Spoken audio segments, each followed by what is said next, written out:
Salut à toi, c'est Hermès, ton moniteur auto-école, enseignant de la conduite et de la sécurité routière. Aujourd'hui, je te propose un examen complet du code de la route, commenté et corrigé. Allez, on perd pas de temps, on commence tout de suite.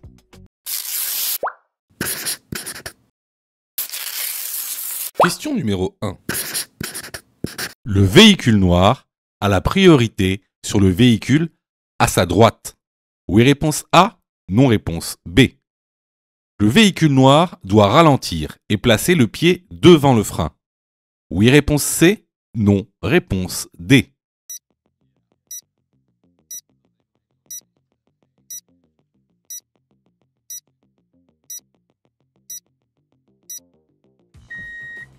Alors, ici, comme tu le vois, on est sur une intersection.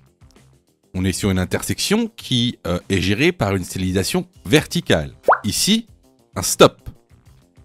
Regarde aussi le véhicule à droite. La personne qui a dans le véhicule à droite ne regarde pas à sa gauche. Elle ne regarde pas vers le véhicule noir. Et ça a toute son importance. Alors, regarde l'animation qui arrive. Ici, le véhicule à droite a un stop. Cela veut dire qu'il doit laisser la priorité au véhicule sur l'intersection. Ici, le véhicule noir. Donc le véhicule noir a la priorité sur le véhicule à droite. Cependant, regarde bien, donc la dame ne regarde pas le véhicule noir. Donc là, le véhicule noir a tout intérêt de ralentir et de placer le pied devant le frein en passant cette intersection par mesure de sécurité. Donc ici, les bonnes réponses vont être les réponses A et C. Question numéro 2. En cas de forte pluie, je réduis ma vitesse. Oui, réponse A. Non, réponse B.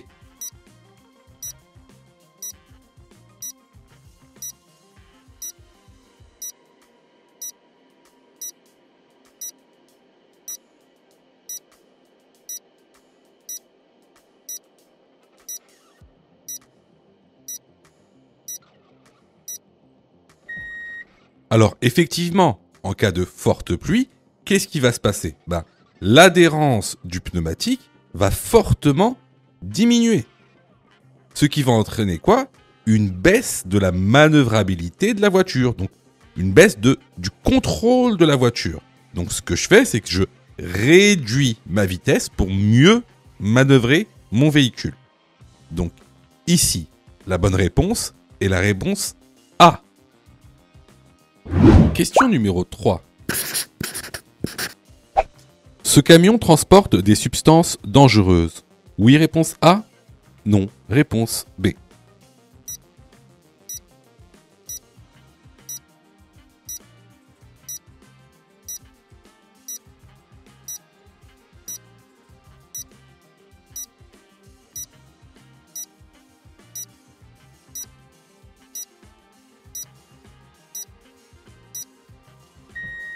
Alors, tu vois juste à droite, la plaque sur le camion, c'est une plaque de symbole de danger.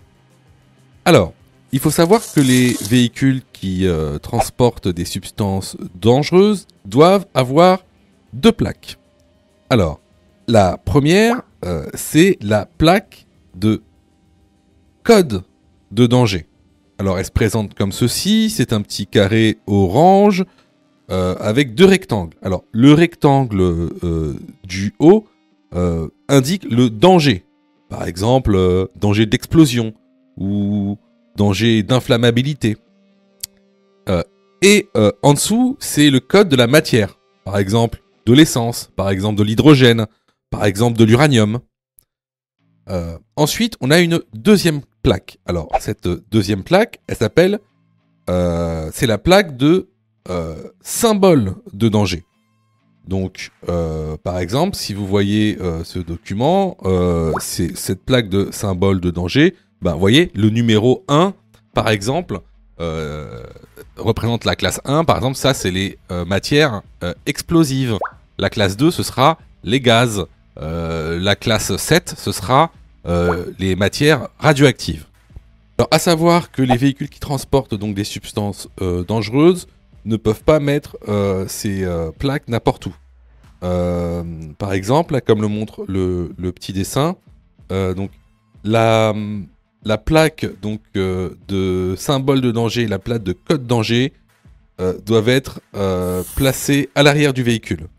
La plaque de code danger doit aussi être mise à l'avant du véhicule et la plaque de symbole de danger doit être mise en place sur les flancs du véhicule.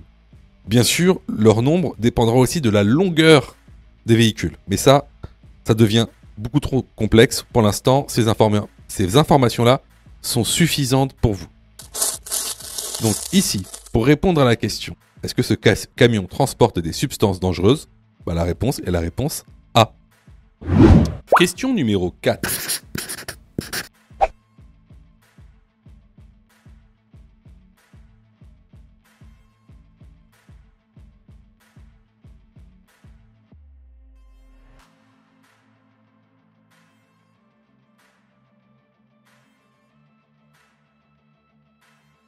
Le comportement de ce véhicule est dangereux.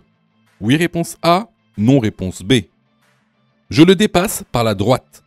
Oui, réponse C. Non, réponse D.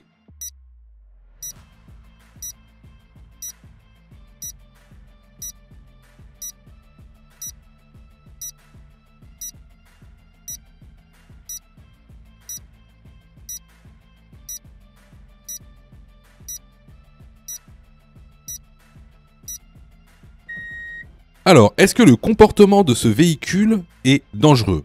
Vous avez bien vu, le véhicule fait demi-tour et il passe très proche des piétons qui sont sur les places de parking. D'ailleurs, les piétons se décalent. Donc, est-ce qu'il a un comportement dangereux ? Oui, il a vraiment un comportement dangereux. À la question, est-ce que je le dépasse par la droite ?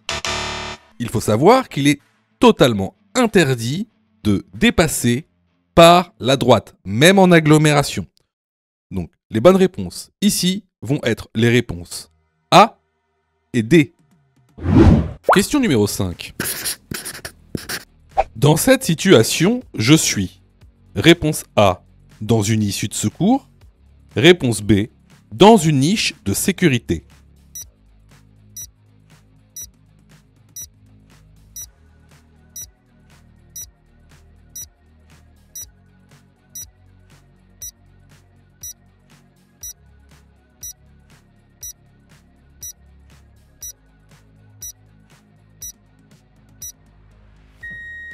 Alors, question très intéressante parce que dans la plupart des cas, vous avez très peu d'informations sur ce qu'il y a dans un tunnel. Alors, il faut savoir, c'est que quand on est dans un tunnel, il peut se passer plein de choses. Notre voiture, elle peut tomber en panne. Il peut aussi y avoir, je sais pas, un voyant rouge qui s'allume. Il peut y avoir aussi, votre voiture peut prendre feu, par exemple. Ou peut avoir un dégagement de fumée. Et dans ce cas-là, il va falloir s'arrêter dans un endroit qui est consacré. Alors pour ça, vous allez voir, vous allez avoir ce qu'on appelle des niches de sécurité. Ces niches de sécurité, elles seront indiquées par ces panneaux-là. Donc c'est les panneaux d'emplacement d'arrêt d'urgence. Alors, qu'est-ce qu'il y a à l'intérieur d'une niche de sécurité ? En général, il y a deux choses.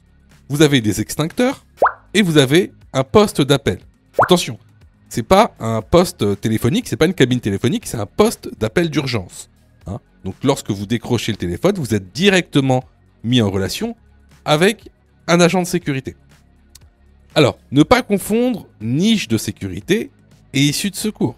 Une niche de sécurité, c'est une niche. Il n'y a pas d'issue de secours dans la niche. Une issue de secours, en fait, elle vous permet de sortir du tunnel. Donc à l'intérieur de l'issue de secours, il n'y aura pas de poste, il n'y aura pas d'extincteur. Hein, ce sera des tunnels qui vous amèneront à l'extérieur. Donc ici, la bonne réponse est la réponse B. Question numéro 6. Lorsque je roule derrière un poids lourd, il est préférable de... Réponse A, m'avancer. Réponse B, reculer.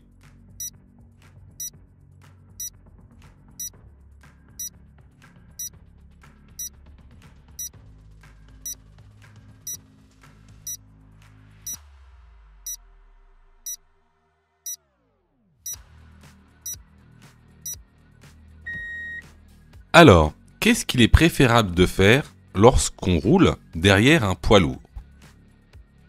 Ici, on va parler de visibilité et donc de champ de vision. Regardez ce qui se passe quand on roule trop près d'un poids lourd au point de vue du véhicule qu'il y a derrière. Quand on roule trop près d'un poids lourd, on a notre champ de vision. Vous voyez, j'ai mis le champ de vision en vert, ce qu'on voit. Notre champ de vision est plutôt petit. D'accord? Regardez. Si je me recule par rapport au poids lourd, vous voyez bien que maintenant on a beaucoup plus de visibilité et que notre champ de vision est plus grand. Il est beaucoup moins obstrué. En rouge, c'est le champ de vision obstrué. En vert, c'est le champ de vision réel, celui que tu vois. Donc, pour un conducteur qui suit un poids lourd, il sera préférable de reculer pour ouvrir son champ de vision et avoir une meilleure visibilité. Mais aussi, c'est préférable pour le poids lourd lui-même. N'oubliez pas qu'il a un gros gabarit. Donc, regardez, si vous êtes trop proche du poids lourd, lui avec ses rétroviseurs, parce qu'il peut que utiliser ses rétroviseurs extérieurs, voici ce qu'il verra. Il verra quasiment rien. Il verra même pas que vous êtes derrière lui. Alors que si vous reculez, là, il va pouvoir vous voir. Donc, c'est préférable pour celui qui est derrière le poids lourd et pour le poids lourd lui-même. Donc, pour répondre à la question, lorsque je roule derrière un poids lourd, il est préférable de reculer. La bonne réponse ici est la réponse B. Question numéro 7. Je suis en panne, immobilisé sur la chaussée. Je dois placer un triangle de présignalisation 30 mètres derrière mon véhicule. Oui, réponse A. Non, réponse B.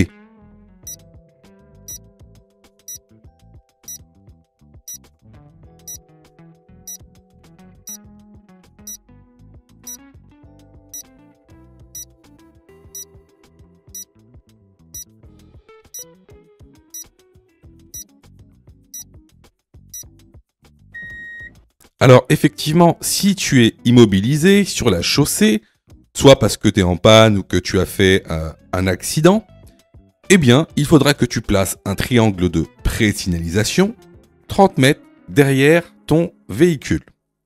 Alors, attention, ce n'est pas valable si tu es en autoroute. En autoroute, il est strictement interdit de mettre un triangle de présignalisation. Donc, ici, la bonne réponse est la réponse A. Question numéro 8. Je roule à 100 km/h. La distance d'arrêt est de réponse A, 100 mètres. Réponse B, 60 mètres.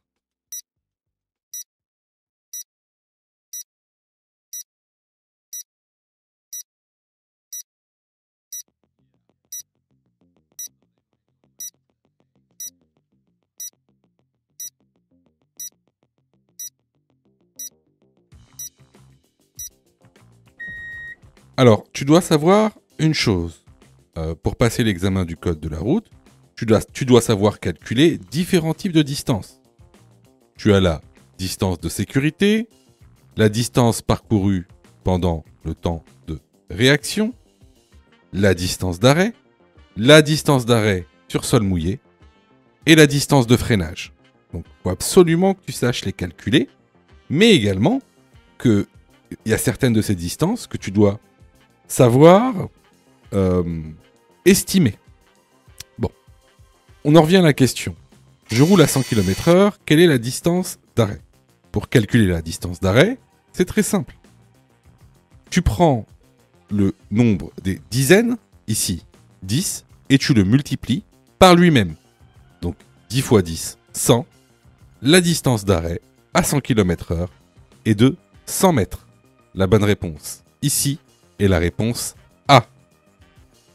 Question numéro 9. Je m'insère devant le camion. Oui, réponse A. Non, réponse B. Je m'insère derrière le camion. Oui, réponse C. Non, réponse D.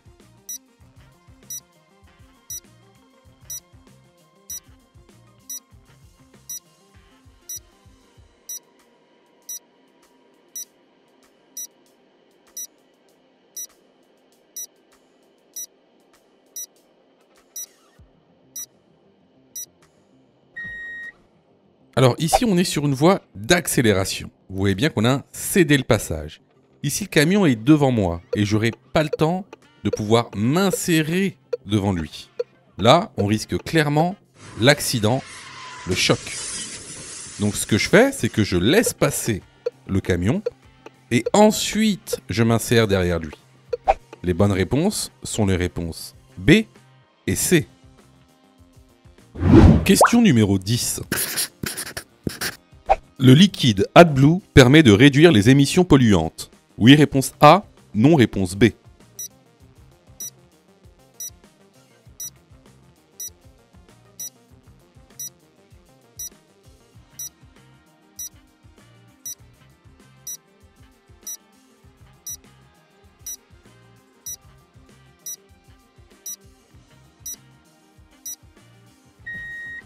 Alors, comme tu peux le voir ici, dans certaines motorisations, à côté de ton bouchon donc, de carburant, tu auras un bouchon d'AdBlue.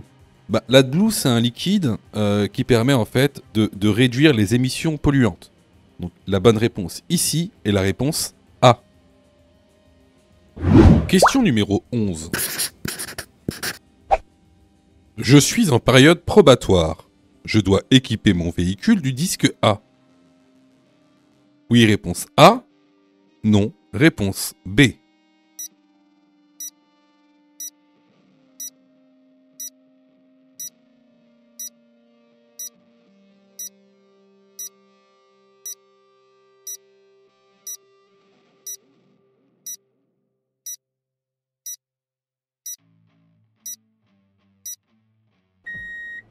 Alors, durant ma période probatoire, je dois obligatoirement apposer le disque A à l'arrière de mon véhicule.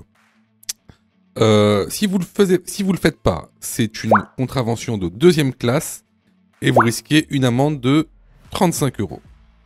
La bonne réponse ici est la réponse A. Question numéro 12. Dans ce contexte, réponse A, je serre à gauche. Réponse B, je serre à droite. Réponse C, je roule au milieu.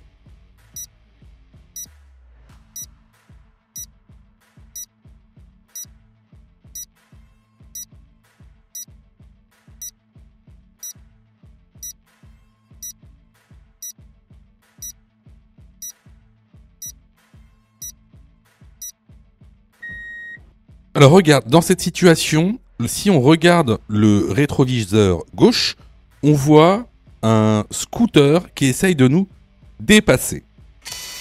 Dans ce cas-là, ce qu'on va faire, c'est qu'on va serrer le plus à droite possible pour le laisser passer. Alors certes, est-ce qu'il a le droit de faire ça? Non, il n'a pas le droit de faire ça, mais on voit qu'il insiste, il nous colle. D'autant plus que en France, on serre toujours à droite sur notre voie. La bonne réponse ici est la réponse B. Question numéro 13. Un enfant de moins de 10 ans peut être sur le siège avant si réponse A, il le souhaite. Réponse B, c'est le seul siège équipé d'une ceinture. Réponse C, les places arrière sont occupées par des enfants de moins de 10 ans.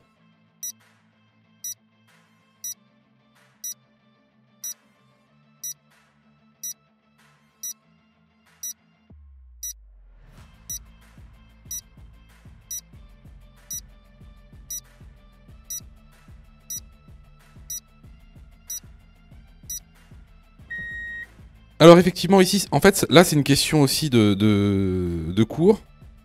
Donc légalement, les enfants de moins de 10 ans doivent être assis à l'arrière avec des sièges adaptés à leur morphologie. Alors, il peut aussi, les enfants de moins de 10 ans peuvent aussi aller à l'avant du véhicule selon certaines conditions. Si c'est le seul siège qui est équipé par une ceinture, et si les places arrière sont occupées par des enfants de moins de 10 ans. Donc ici, les bonnes réponses sont les réponses B et C. Question numéro 14. Un pare-brise sale peut affecter ma visibilité. Oui, réponse A. Non, réponse B.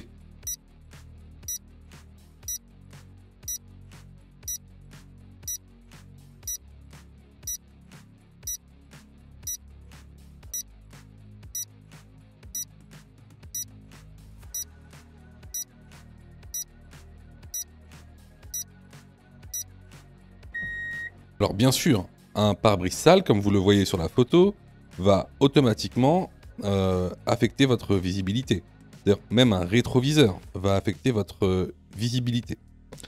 Donc, prenez soin d'avoir toutes vos surfaces vitrées propres. Et quand je parle de surfaces vitrées, je parle aussi des feux.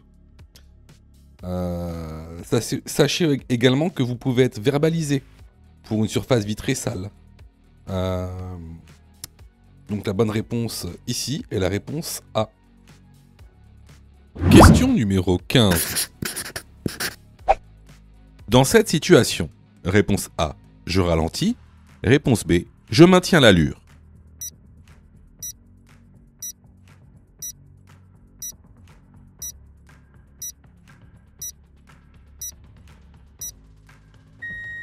Alors regarde bien. En face de nous, à gauche, il y a un bus. Et en face de nous, un peu plus loin, on a un passage piéton. Donc, qu'est-ce qui va se passer concrètement ? Ici, le bus va obstruer ton champ de vision, ce qui va créer un angle mort. Et sur cet angle mort, il est possible qu'un piéton veuille traverser la rue, et ce piéton, pour l'instant, tu ne le vois pas. Donc, ici, la bonne réponse est la réponse A, je ralentis. Sais-tu que Mon Code de la route est aussi une plateforme pédagogique qui te permet de passer ton examen du code à partir de seulement 9,90 €. Et on a même conçu, spécialement pour toi, un programme qui te permet d'obtenir ton code en un temps record. C'est le programme Mon Code en 10 jours. Avec un calendrier de révision personnalisé, un contenu pédagogique par thème conforme à la nouvelle réforme, des nombreux tests d'examen blanc issus de l'examen officiel, accessible sur smartphone, tablette et PC durant 1 an et en accès illimité. Et surtout, cette formation est 100% remboursée en cas d'échec à l'examen. Alors, si tu souhaites obtenir ton code du premier coup sans te ruiner et sans risque, rejoins notre programme en cliquant sur le lien en description de la vidéo.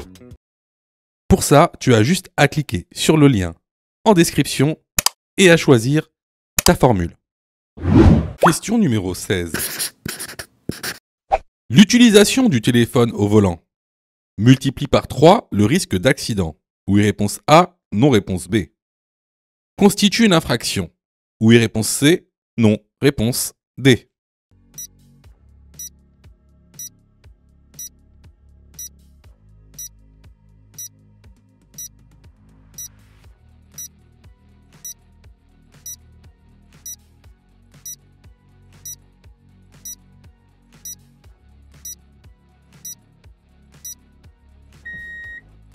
Alors, comme le montre ce document, donc l'utilisation du téléphone au volant multiplie par 3 le taux d'accidentologie. Également, l'utilisation du téléphone au volant constitue une infraction, donc une contravention de 4e classe, c'est-à-dire 135 € d'amende. Et 3 points en moins. Alors, à savoir que si vous commettez cette infraction en concomitance avec une autre infraction, ça peut être, je sais pas moi, le non-respect des distances de sécurité, eh ben, la police peut vous suspendre votre permis. Voilà. Ça, c'est bon à savoir. Donc ici, les bonnes réponses vont être les réponses A et C. Question numéro 17. Le feu est rouge. Les cyclistes peuvent tourner à droite. Oui, réponse A. Non, réponse B.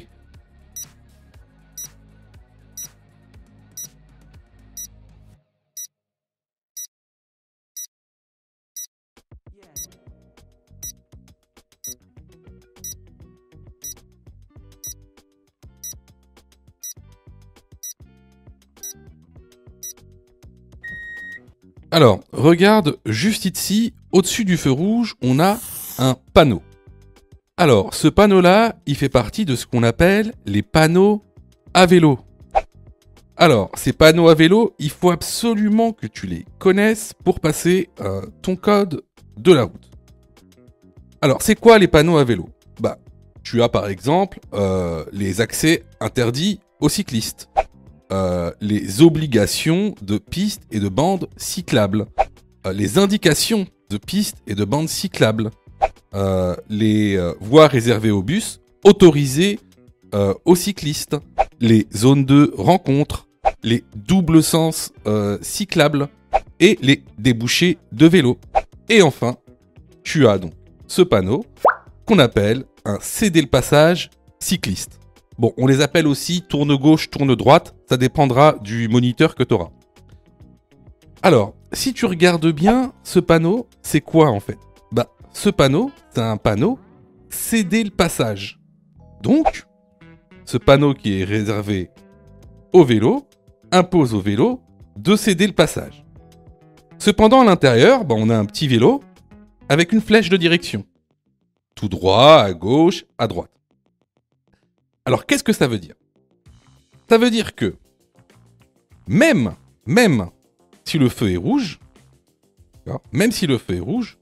tu as le droit d'emprunter la direction indiquée. Par exemple, ici, à droite. Cependant, c'est un panneau céder le passage. Donc, il faudra que tu cèdes le passage. Mais à qui il faudra que tu cèdes le passage?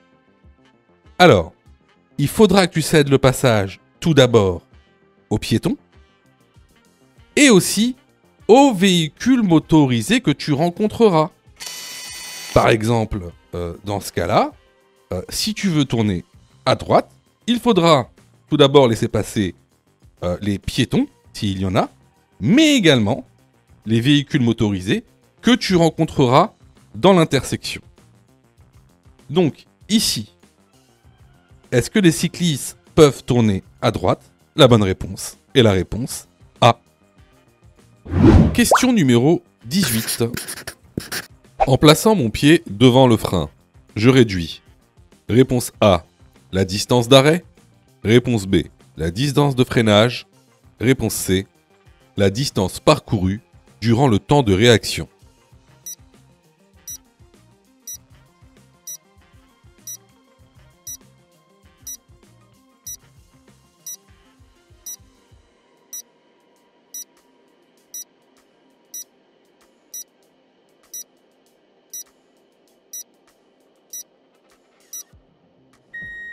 Alors, comme vous le savez, dans les modules pédagogiques du code de la route, on a plusieurs distances que tu dois savoir calculer. Distance de freinage, distance d'arrêt, distance parcourue durant le temps de réaction, distance de sécurité. Alors, aujourd'hui, on va s'intéresser à la distance d'arrêt, notamment à la distance de freinage.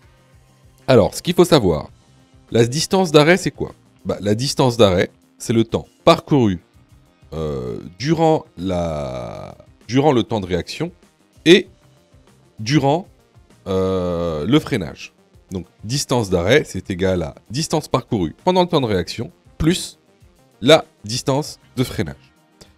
Alors, qu'est-ce que le temps de réaction? Bah, le temps de réaction, il est composé donc de 4 composantes qu'on va appeler PADA. Ce sera un moyen mémotechnique pour s'en souvenir. Donc, PADA, P pour percevoir, A pour analyser, D pour décider, A, agir. Donc, percevoir, ça va être voir le danger. Analyser, c'est-à-dire, analyser, c'est dans quelles conditions je suis. Décider, c'est qu'est-ce que je vais faire? Est-ce que je vais freiner? Est-ce que je vais tourner? Est-ce que je vais accélérer? Et ensuite, en dernier recours, le A pour agir. Donc c'est le moment où on agit. En général, on freine. Donc ici, si je place mon pied devant le frein, qu'est-ce que je vais faire? Je vais réduire la distance parcourue durant le temps de réaction, parce que j'aurai déjà le pied devant le frein. Également, étant donné que la distance parcourue durant le temps de réaction fait partie de la distance d'arrêt, alors je vais aussi réduire de manière mécanique la distance d'arrêt. Donc ici, les bonnes réponses vont être les réponses A et C. Je vois que tu es super motivé pour avoir ton code. Alors, soutiens la chaîne en t'abonnant et surtout en activant les notifications afin d'être prévenu des dernières vidéos mises en ligne. Question numéro 19.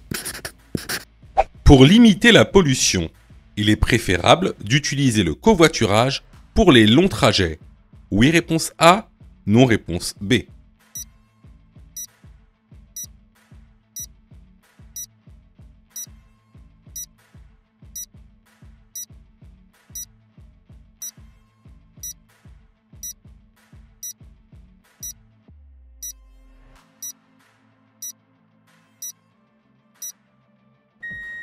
Alors oui, pour les longs trajets, afin de diminuer la pollution, il est préférable d'utiliser le covoiturage.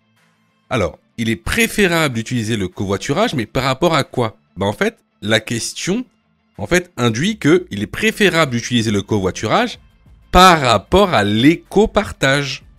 D'accord? Pourquoi? Parce qu'en fait, l'éco-partage, c'est de la location de véhicules courte durée. C'est vraiment pour louer une voiture une demi-heure, une heure. Alors que si tu veux faire un long trajet, il va falloir passer par une vraie entreprise qui propose des locations, on va dire, entre guillemets, longue durée. Donc, effectivement, pour les longs trajets et limiter la pollution, on va préférer le covoiturage. La bonne réponse ici est la réponse A. Alors là, c'était vraiment une question de cours qu'on voit régulièrement dans l'information. Donc, si vous avez eu faux à cette question, vraiment, je vous incite vraiment à vous former, que ce soit chez nous ou ailleurs. Question numéro 20. La limitation de vitesse prend effet. Réponse A, à 150 mètres. Réponse B, à 50 mètres. Le passage piéton se trouve. Réponse C, à 150 mètres. Réponse D, à 50 mètres.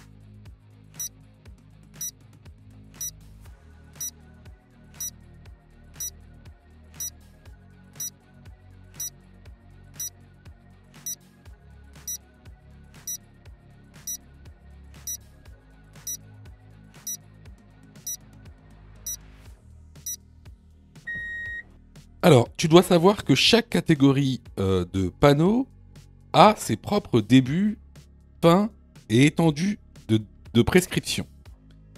Par exemple, les panneaux d'interdiction prennent effet à l'implantation du panneau et prennent fin à la prochaine intersection.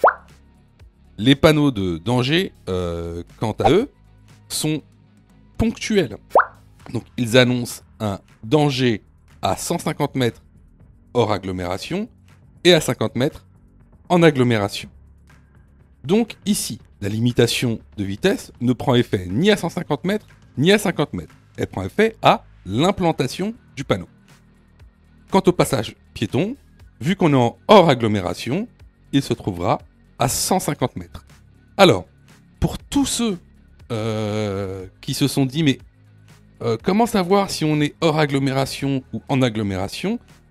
Il y a énormément d'indices qui vous prouvent qu'on est hors agglomération. Pour ceux qui veulent connaître ces indices, je vous incite réellement à aller dans la plateforme pédagogique en description de la vidéo. La bonne réponse ici est la réponse C. Question numéro 21. Dans ce contexte, je réduis l'allure. Oui, réponse A. Non, réponse B. Je risque de rencontrer des ouvriers dans 900 mètres. Oui, réponse C. Non, réponse D.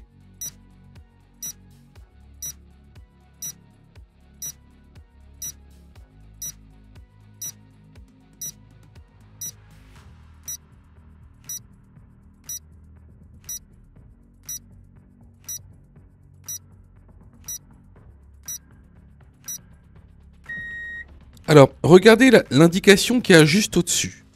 Donc, on a un panneau de danger avec des ouvriers. Et il est marqué en gros, travaux à 900 mètres, soyez prudents.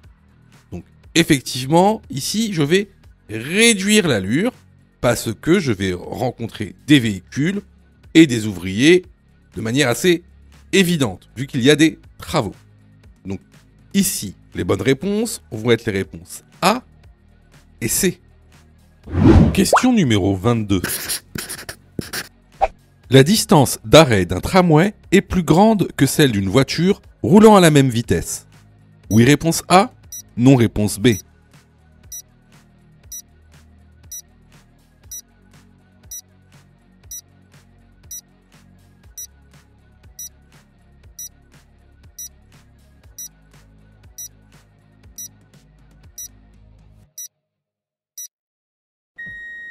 Alors, encore une fois, c'est du cours. Donc là, je vous montre le document que vous retrouverez dans la formation qui vous montre en fait les différences de distance d'arrêt entre une voiture et un camion, par exemple. Bah, plus un véhicule sera lourd, plus sa distance d'arrêt sera longue, due à sa masse. Donc effectivement, un tramway étant beaucoup plus lourd qu'une voiture aura une distance d'arrêt beaucoup plus grande que celle d'une voiture. Donc ici, la bonne réponse est la réponse A. Question numéro 23. La voiture est bien garée. Oui, réponse A. Non, réponse B.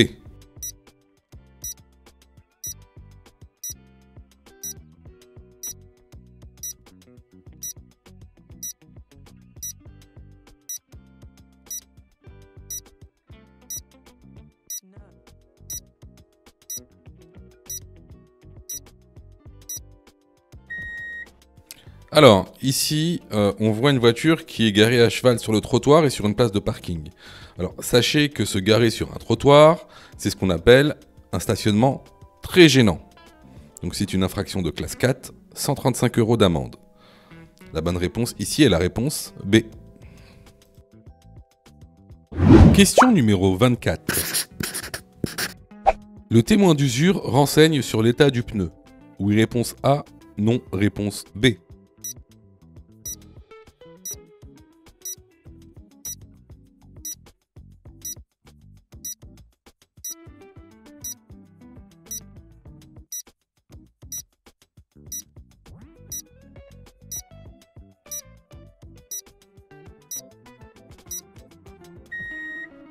Bien sûr, pour savoir s'il faut changer vos pneus, il faut regarder le témoin d'usure.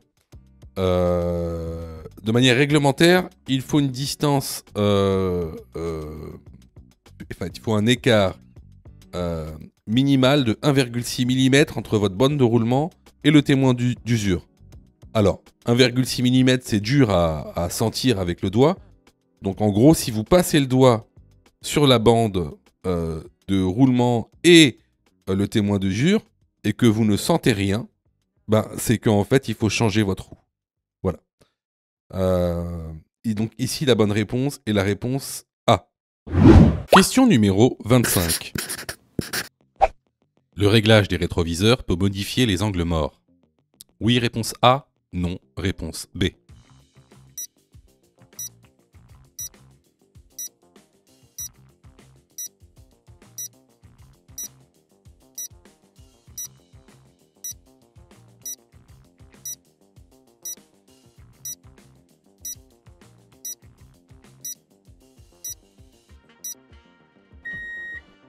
Alors, comme vous le voyez sur le petit dessin, effectivement, modifier ces rétroviseurs va modifier les angles morts.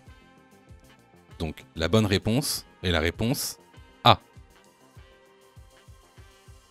Question numéro 26. Les documents obligatoires lors d'un contrôle de police sont: réponse A, le permis de conduire. Réponse B, l'assurance du véhicule. Réponse C, la carte grise.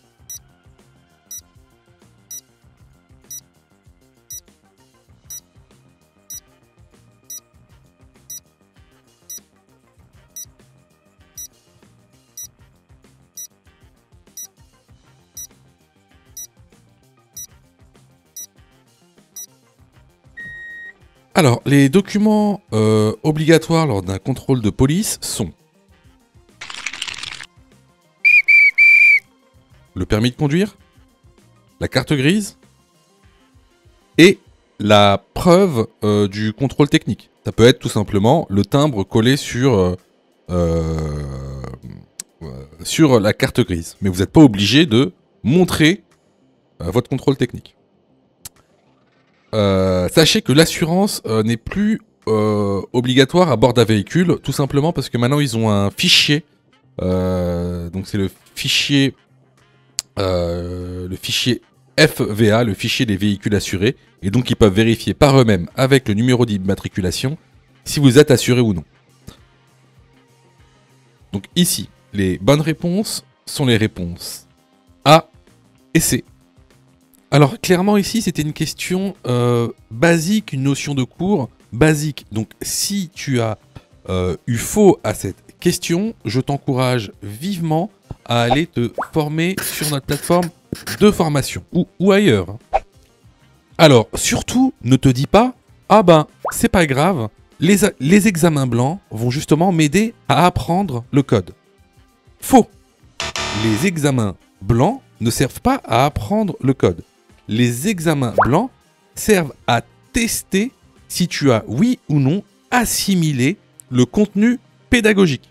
Alors, quelle est la meilleure méthodologie pour passer le code? C'est-à-dire, quelle est la meilleure méthodologie pédagogique? Alors, tout d'abord, il va falloir apprendre les cours par thème. Hein. Vous savez, il y a aujourd'hui 10 thèmes avec la nouvelle réforme. Une fois que tu auras appris ces 10 thèmes et tous les contenus de ces 10 thèmes, alors tu pourras passer à des exercices d'entraînement par niveau de difficulté. Tout d'abord les exercices faciles, les exercices moyens et les exercices difficiles. Une fois ce travail effectué, là, tu pourras t'exercer à faire des examens blancs. Surtout, ne pense pas que les examens blancs vont t'aider à apprendre. Ce n'est pas vrai. Et d'ailleurs, c'est pour ça que beaucoup de gens ratent leur code de la route. N'oubliez pas que le taux de réussite au code de la route est d'environ 60%. C'est-à-dire qu'il y a quasiment 40% des personnes qui échouent au code de la route, justement parce qu'ils n'ont pas la bonne méthodologie pédagogique. Donc ici, si tu t'es trompé à cette question, je t'encourage vivement à venir sur notre plateforme pédagogique et à participer à la formation. Pour ça, tu as juste à cliquer sur le lien en description et à choisir ta formule. Question numéro 27. Sur cette route, la vitesse est limitée à 80 km/h, réponse A. 90 km/h, réponse B. 110 km/h, réponse C. 130 km/h, réponse D.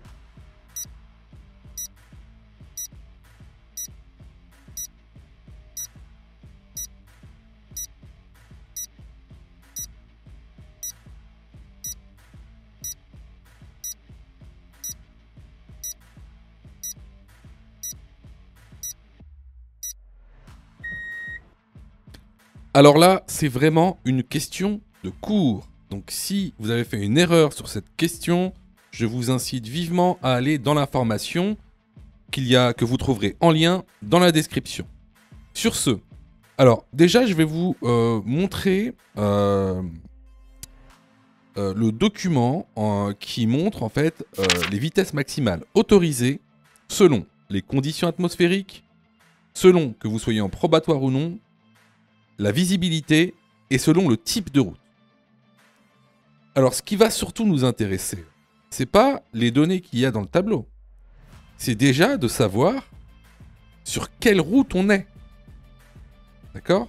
Donc, si on revient sur notre contexte, comment est-ce qu'on peut savoir si on est sur une route à chaussée séparée, si on est sur une route à double sens, si on est sur une route à double sens avec créneau de dépassement, ou si on est sur une autoroute. Alors, on a vu ça à plusieurs reprises, que ce soit dans la formation ou même sur les vidéos YouTube. C'est très très simple. Il faut regarder les lignes de rive sur la voie de gauche. Regardez là sur la voie de gauche les lignes de rive. Les lignes de rive sont discontinues sur la voie de gauche. Étant donné qu'elles sont discontinues, on est sur une route à double sens. Sinon, si on était sur une deux voies, donc c'est-à-dire sur une route à double sens avec créneau de dépassement, alors, on aurait eu une ligne continue. Du fait qu'on n'ait pas de ligne continue, cela signifie qu'on est sur une route à double sens. Donc ici, si on revient au tableau, on est sur une route à double sens. La vitesse maximale autorisée dans des conditions atmosphériques normales est de 80 km/h. Donc la bonne réponse ici est la réponse A. Question numéro 28. Dans cette situation, réponse A, je klaxonne. Réponse B, je ralentis.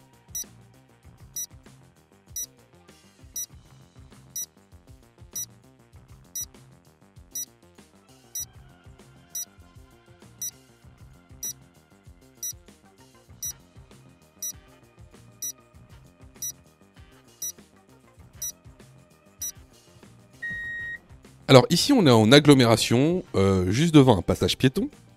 Et à notre droite, on a un groupe de piétons. Alors ici, il n'y a aucune raison de klaxonner. D'ailleurs, il est interdit de klaxonner en agglomération. Donc ce que je fais, c'est que je ralentis, je passe, et je laisse un espace, une distance de sécurité de 1 mètre entre moi et les piétons qu'il y a sur la chaussée. La bonne réponse ici est la réponse B. Question numéro 29. Je roule avec un moteur essence. J'utilise le pistolet.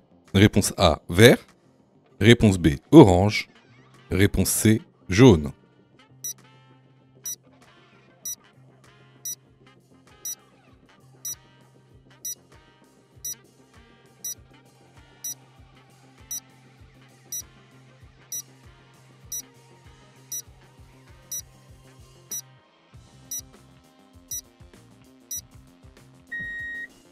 Alors, quand on roule avec un moteur essence, tu dois absolument utiliser les pistolets verts. Alors, il y en a deux, hein. Il y a le 98 et le 95. La bonne réponse ici est la réponse A. Question numéro 30. Le GPS doit être programmé A, avant le départ. B, pendant le trajet. En circulation, il vaut mieux C, regarder l'écran. D, écouter les indications.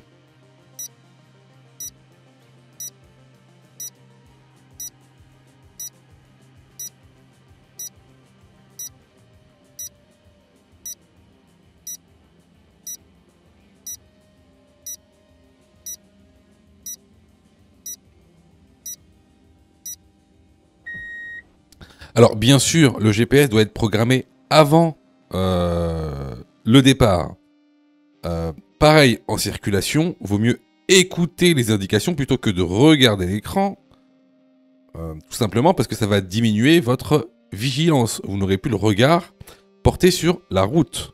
Donc ici, les bonnes réponses sont les réponses A et D. Si tu aimes le contenu, alors prends quelques secondes pour liker la vidéo.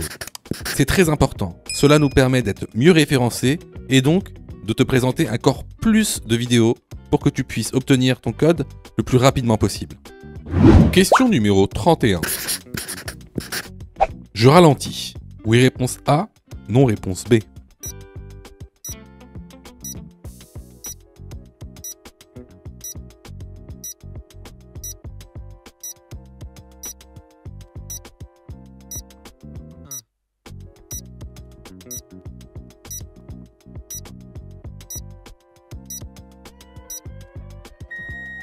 Alors effectivement, ici on arrive à une intersection. Elle est quand même assez dangereuse. Pourquoi ? Parce que le véhicule qui est dans cette intersection, c'est un véhicule agricole. Donc il a sûrement beaucoup de mal à pouvoir faire ses contrôles. Donc ici, je ralentis. La bonne réponse est la réponse A. Question numéro 32. Ce panneau indique une bifurcation. Oui, réponse A. non, réponse B.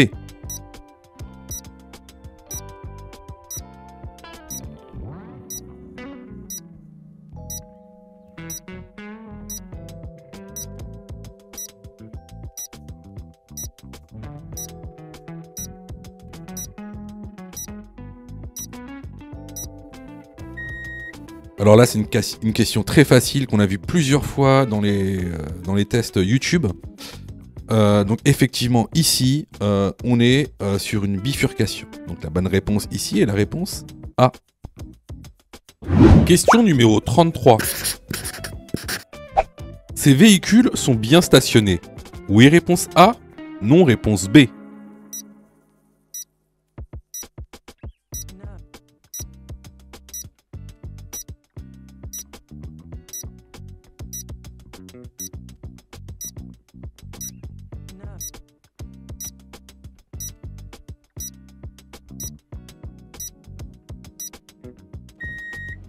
Alors ici, on peut voir que les véhicules sont plutôt mal stationnés, car effectivement, le passager arrière gauche de la voiture de droite ne peut même pas sortir de son stationnement. Donc ici, la bonne réponse est la réponse B. Question numéro 34.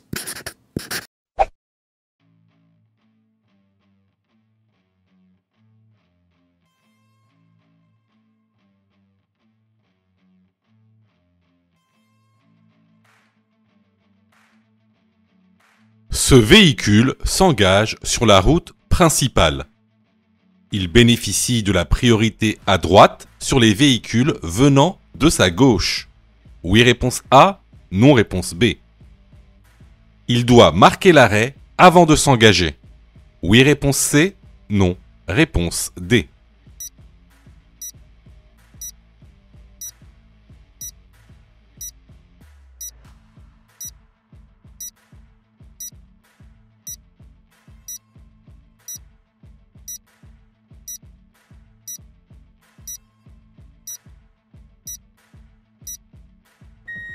Alors, je sais que beaucoup d'entre vous vont dire, bon ben, les véhicules qui viennent de sa gauche devront lui laisser la priorité à droite.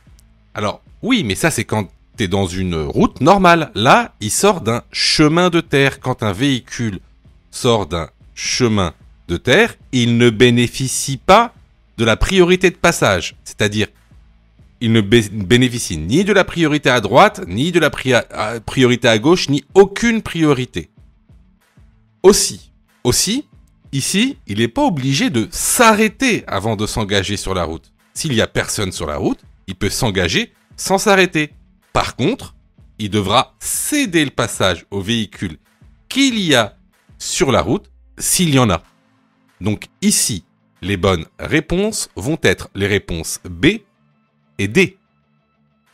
Je vous invite fortement à aller dans la formation. Hein, on vous expliquera tout. Clairement, si tu as répondu faux à cette question, ça montre... Alors, ça montre pas que t'as pas révisé. Je suis sûr que t'as passé beaucoup de temps à réviser, à faire des séries, mais ça montre que t'as pas les notions essentielles. Voilà. Que t'as été mal formé. Alors, je sais pas où tu as été formé, mais en tout cas, t'as été mal formé, parce que c'est une question de base. C'est vraiment une notion de base. Et puis c'est bête de pas vouloir te former parce que par exemple nous on a mis en place une plateforme où tu peux te former à partir de 9,90 €. 9,90 € pour être formé correctement. En plus, si tu choisis de prendre la formule Mon code en 10 jours pour avoir ton code plus rapidement, ben, t'es remboursé à 100% si tu échoues à ton examen. Juste en montrant ta preuve d'échec. Voilà. Donc, bah écoutez, moi je vous conseille vivement de vous former, sachant que vous savez, ça coûte pas cher.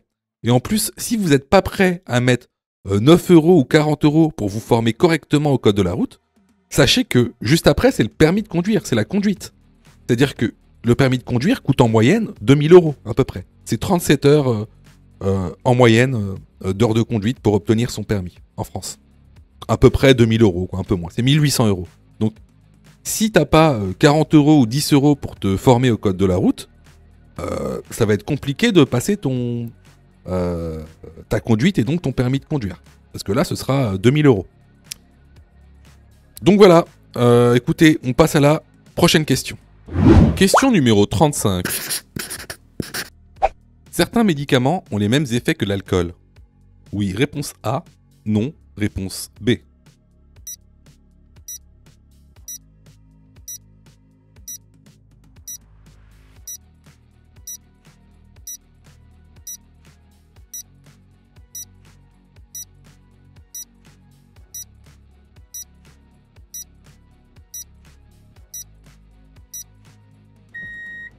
Alors, il est vrai que certains médicaments ont des effets semblables à l'alcool, comme la diminution de la vigilance, par exemple. Alors, à savoir que les médicaments ont des pictogrammes. Donc, ce sont des triangles sur fond jaune, orange et rouge qui ont des significations différentes. Alors, le pictogramme jaune, c'est le pictogramme de niveau 1. Il ne vous interdit pas de conduire, mais il nécessite que vous soyez informé des effets du médicament. Ensuite, vous avez le pictogramme de niveau 2, un triangle sur fond orange. Celui-ci, il faut demander l'avis du médecin avant de pouvoir conduire. Mais il ne vous interdit toujours pas de conduire. Par contre, le pictogramme triangle sur fond rouge, lui, de niveau 3, vous interdit de conduire. Et pour reprendre la conduite, il faut demander l'avis de votre médecin. Donc ici, la bonne réponse est la réponse A. Question numéro 36. La fatigue est responsable. Réponse A, de 1/3 des accidents sur autoroute. Réponse B, de 2/3 des accidents sur autoroute. La fatigue multiplie les risques d'accident par. Réponse C, 3 ou 4. Réponse D, 6 ou 7.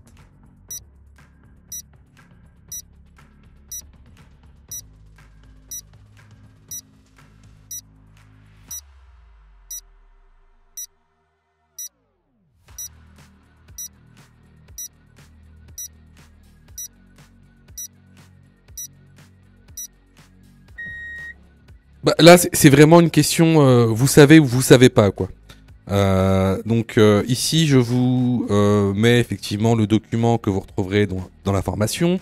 Donc la fatigue est responsable donc, d'1/3 des accidents sur autoroute et multiplie les risques d'accident par 3 ou 4. Les bonnes réponses ici sont les réponses A et C. Je vois que tu es super motivé pour avoir ton code. Alors, soutiens la chaîne en t'abonnant et surtout en activant les notifications afin d'être prévenu des dernières vidéos mises en ligne. Question numéro 37. Il est autorisé d'installer un porte-vélo à l'arrière de son véhicule. Oui, réponse A. Non, réponse B.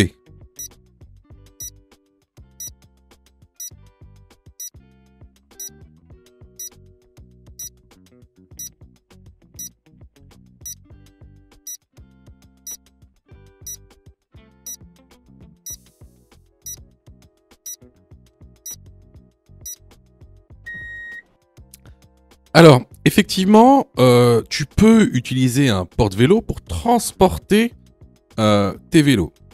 Par contre, il y a des conditions. Tout d'abord, l'homologation. Donc, tu peux pas acheter n'importe quel porte-vélo. Le vélo doit être homologué selon la norme française 18903-2 ou alors la norme internationale ISO 15263-4. Également, il faut que tu respectes les limites de vitesse et les limites de poids selon le porte-vélo que tu as acheté. Troisième chose à savoir, il faut que la plaque d'immatriculation et que les feux arrière du véhicule soient visibles.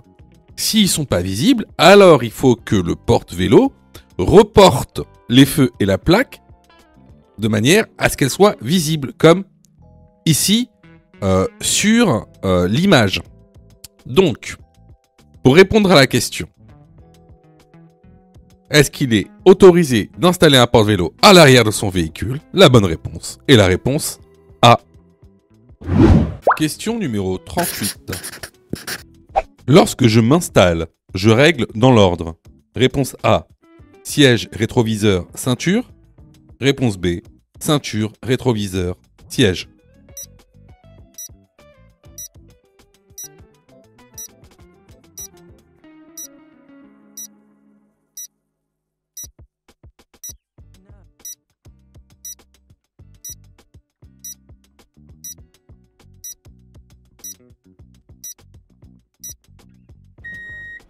Alors ça, c'est une question de cours vraiment basique. Si vous êtes trompé à cette question, je vous incite vraiment à aller dans la formation.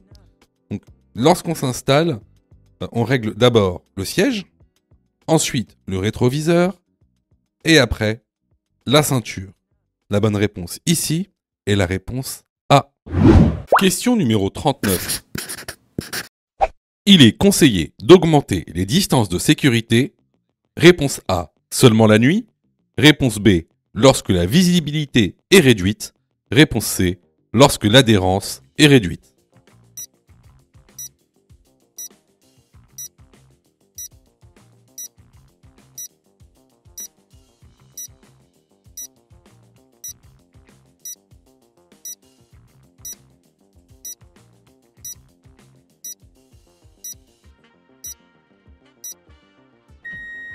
Alors effectivement, on augmente les distances de sécurité la nuit, lorsque la visibilité est réduite et lorsque l'adhérence est réduite. Ici, on va retenir que la réponse B et C, parce que la réponse A dit seulement la nuit. Donc ici, les bonnes réponses sont les réponses B et C. Alors là, c'était vraiment une question de cours qu'on voit régulièrement dans la formation. Donc, si vous avez eu faux à cette question, vraiment, je vous incite vraiment à vous former, hein, que ce soit chez nous ou ailleurs. Alors, je reçois plusieurs messages de votre part, d'ailleurs, je vous en remercie. Alors, vous me posez souvent deux questions.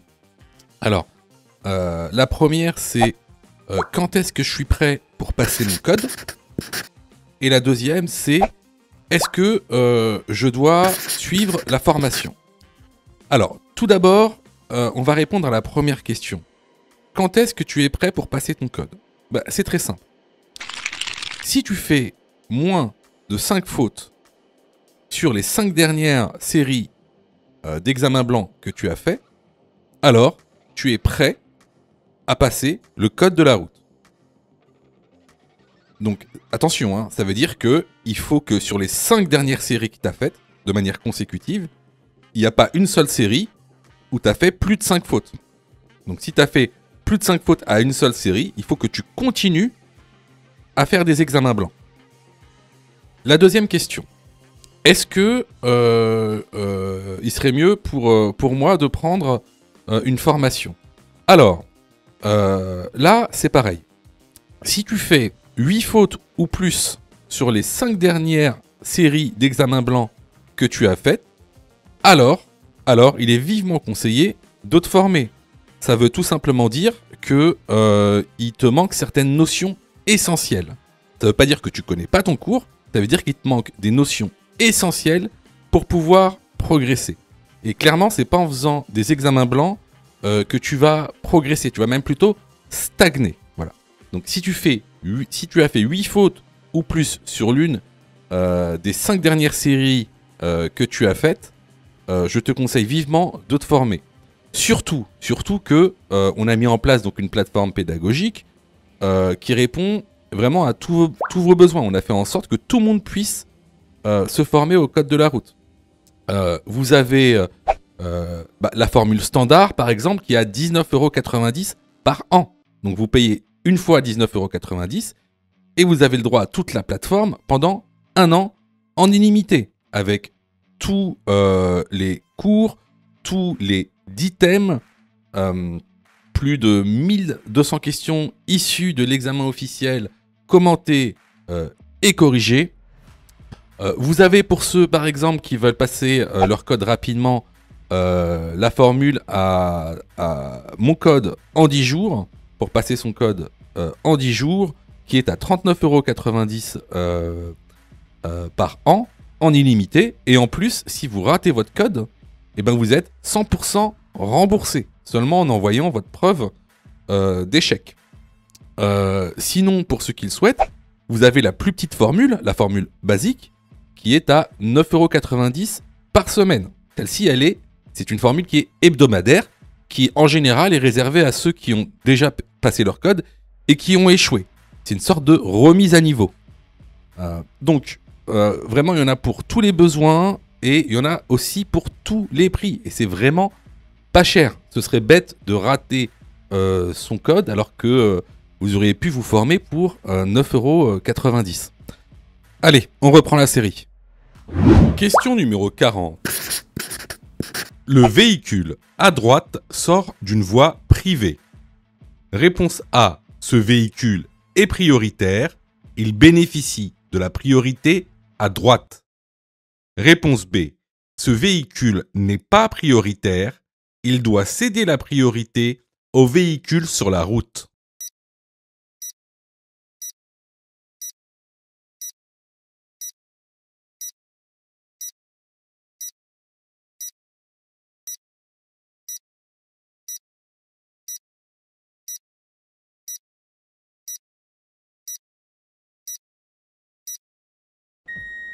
Alors, ici, on a un véhicule qui sort d'une voie privée. Donc, il n'a pas la priorité à droite parce qu'il sort d'une voie privée. Il n'est pas sur la route. Donc, ici, la bonne réponse est la réponse B. Si tu as fait 8 fautes ou plus, ne panique pas. Rejoins-nous sur notre plateforme pédagogique en ligne en cliquant sur le lien en description de la vidéo. Tu pourras alors choisir la formule qui te convient. N'oublie pas de liker la vidéo et de t'abonner pour recevoir toutes les dernières notifications. Tu peux aussi continuer à t'entraîner en cliquant sur l'une des vidéos qui s'affichent.